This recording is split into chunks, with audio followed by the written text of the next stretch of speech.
Well, good afternoon, Daniel and friends. I'm happy to report that I got a little information on the Democratic National Convention on Monday night to start it. Um, I know some of you didn't watch all of it, nor did I, but I did get some of the headlines and kind of interesting points of this great Democratic Party. Of course, the Democratic Party does not want voter ID or any proof of educate or identification to vote. However, in order to get into the National Convention, you must show photo ID as proof of identity to get in. So it's more important that you have a photo ID to get into the convention, but you don't need that to vote. I think voting is more important than attending a convention. Um, However, that maybe that was the reason that they had kind of a low turnout for the first night, uh, which led to the scheduling of President Joe Biden as he gave his farewell speech and to a half-filled audience. But I guess there were so many speakers, so important that I can't remember any of them. But Joe, they let him on at 11:30 that night when most of America was asleep, and then that way they didn't have to show him that off or that much. And it's kind of interesting because there were a lot of seemingly enthusiasm. We love Joe. We love Joe. And Chris Wallace, who is former ABC news person, said that it was interesting for him because he said it was like they threw Joe out of a window because he was no longer wanted or needed, and they disposed of him, threw him out the window. And tonight they're all cheering as he's falling down and not knowing why. But he's waving to the crowd as he's descending into oblivion. And it was quite a show, I guess. You had, it was like the night of the living dead, Democrats. You had Joe headlining the show, supposedly. And they dug up Hillary to say her loving endearment to the population in general, and but I didn't see her hate speech. So, and Joe, of course, he just he bellowed out like an old man yells at the kids, "Get off my grass! Get off my grass!" And the lies that he told were just. Um, if he were a used car salesman, it'd be as insulting as telling you that, well, this car, Joe he's such a believable storyteller, that the car was 4 years old, only has 88 miles on it. And that was when the little old lady picked it up for the dealership. And the car gets 110 miles in the city to a gallon of gas. And on the highway, it's 195 miles to the gallon of gas. And he would tell you and believe it. And anyone who criticizes him is an out-and-out liar.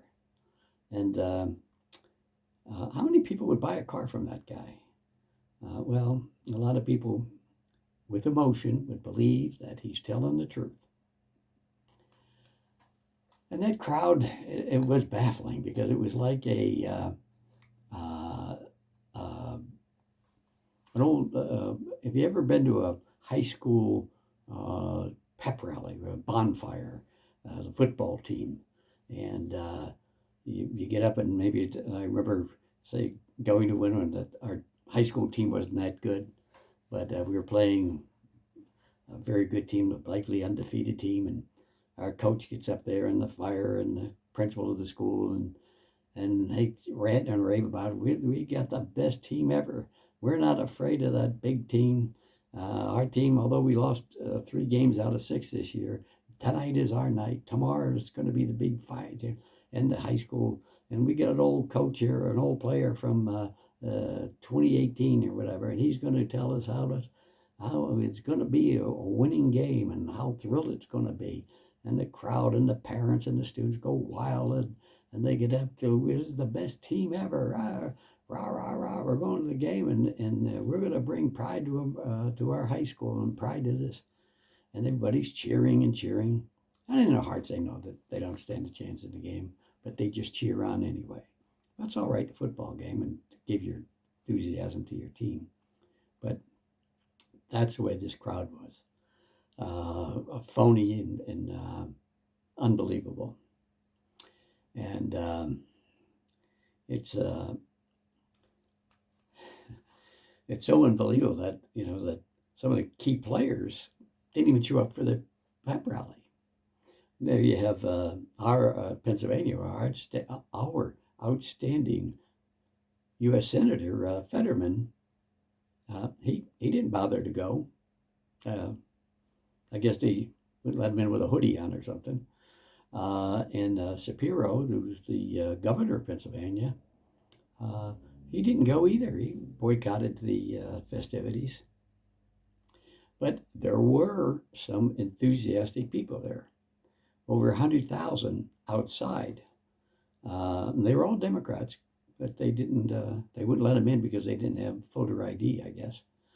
But they were the ones that were tearing down the walls or the banners and the like, and chanting against what the Democrats are doing, and not very happy.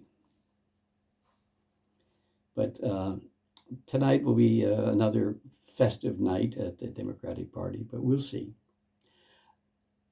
I'll just say a little good news is that, according to the New York Times, they admit that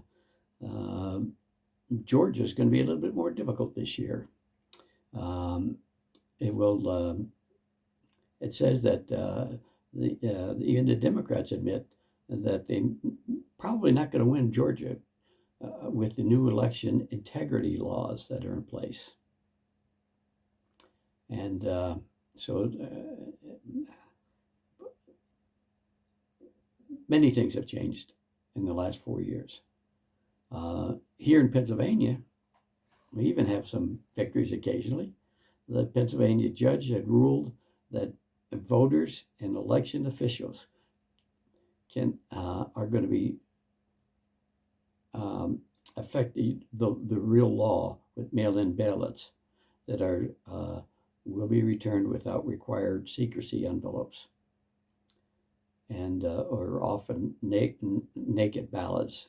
They will not be counted. So maybe that's some of those 900,000 votes in the last election were all counted. But as we can see from the convention, that elections are run on emotion and not logic. And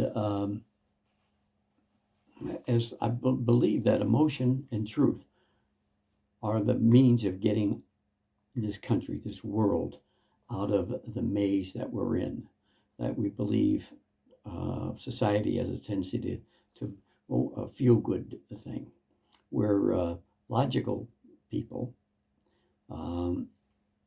work on logic and truth. As I said before, is that talking to a friend, and I said, if you went to the